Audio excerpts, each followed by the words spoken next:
अस्सलामुअलैकुम। जी नाजरीन, अमेरिका हमलों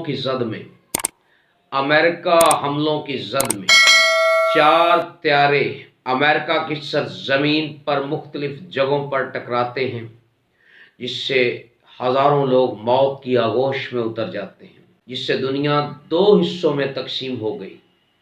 यानी 9/11/2001 से पहले, प्री 9/11/2001 और पोस्ट 9/11/2001, इन दो के दरमियान जो दुनिया तकसीम हो गई, फिर उसके जो इम्पैक्ट्स हुए वो सियासी लिहाज से, मुआशी लिहाज से, और आज तक दुनिया उन असरात से निकल नहीं पा रही। आज नाजरीन हम शेयर करेंगे कहानी जो अमेरिका की सरजमीन पर वाक़या हुआ था। 9/11/2001 के नाम से उसको मंसूब किया जाता है।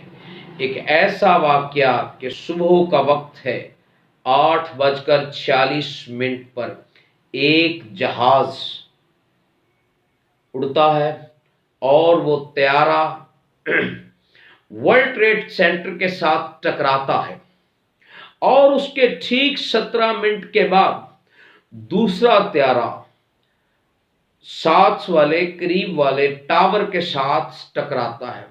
अब ये दोनों वर्ल्ड ट्रेड सेंटर के जो टावर्स हैं वो मुनहदम और कोलैप्स हो जाते हैं। जी नाज़रीन, और इसके 36 मिनट के बाद तीसरा हाईजैक्ट अगवाशुदा त्यारा वो पेंटागन से टकराता है। अब हुआ यूं कि पूरे मुल्क में, अमेरिकन कौम में, अमेरिकन इंतज़ामिया, सियासतदान, तमाम के तमाम लोगों में एक पैनिक क्रिएट हो जाता है।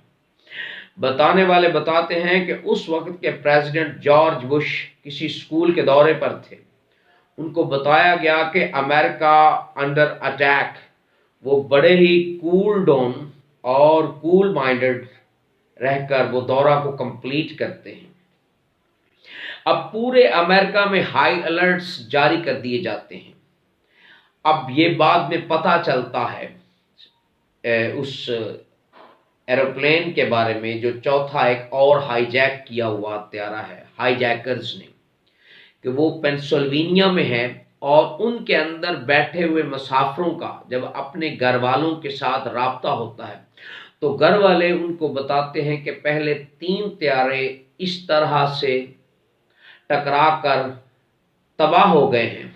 अब उनको पता चल गया है, अब उनको पास भी सिर्फ 2 ऑप्शन हैं, या तो वो हाथ पे हाथ धरे खामोशी से बैठ जाएं, या फिर कुछ ना कुछ इस पर मुज़ाहमत करें। अब वो लोग ये करते हैं कि त्यारे में बैठे हुए लोग वो हाईजैकर के साथ उलझ पड़ते हैं, गुत्थम गुत्था हो जाते हैं, और इसी गुत्थम गुत्था और लड़ाई के दौरान वो त्यारा पेंसिल्वेनिया की ज़मीन के साथ टकराकर तबाह हो जाता है। नाजरीन, माहिरीन का ख्याल है कि ये जो चौथा त्यारा पेंसिल्वेनिया की ज़मीन के साथ टकराया गया था, शायद इसका target white house, American president का जो ऑफिशियल रेजिडेंस होता है, उसके साथ टकराना उसका प्लान हो सकता है। तो बाद अज़ां इसके जो हाईजैकर्स थे उनको आइडेंटिफाई किया गया। वो मुख्तलिफ ममालिक के साथ उनका ताल्लुक था, जैसे सऊदी अरब, 16 लोग यहाँ से थे, 2 यूएई से, एक मिस्र से, एक लेबनान से। तो नाजरीन, ये एक ऐसा वाक़या हुआ 2001 में जिसके असरात आज 2 डेकेड से ज़ायद का अरसा गुजर गया है, आज तक महसूस किए जा रहे हैं।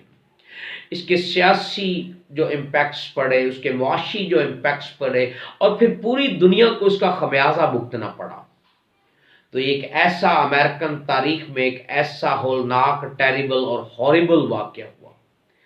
जी नाज़रीन, ये मुख्तसर मैंने आपके साथ जो कहानी शेयर की है 9/11/2001 का जो वाक़या हुआ था अमेरिका की सरजमीन पर, ये आपके साथ मैंने शेयर की है। अगर ये कहानी आपको अच्छी लगे, आपको वीडियो अच्छी लगे, आप इसको सब्सक्राइब भी कीजिए, और आप इसको आगे अपने रिलेटिव्स के साथ, फ्रेंड्स के साथ इसको शेयर ज़रूर कीजिए। اللہ ہم سب کا حامی و ناصر۔ السلام علیکم۔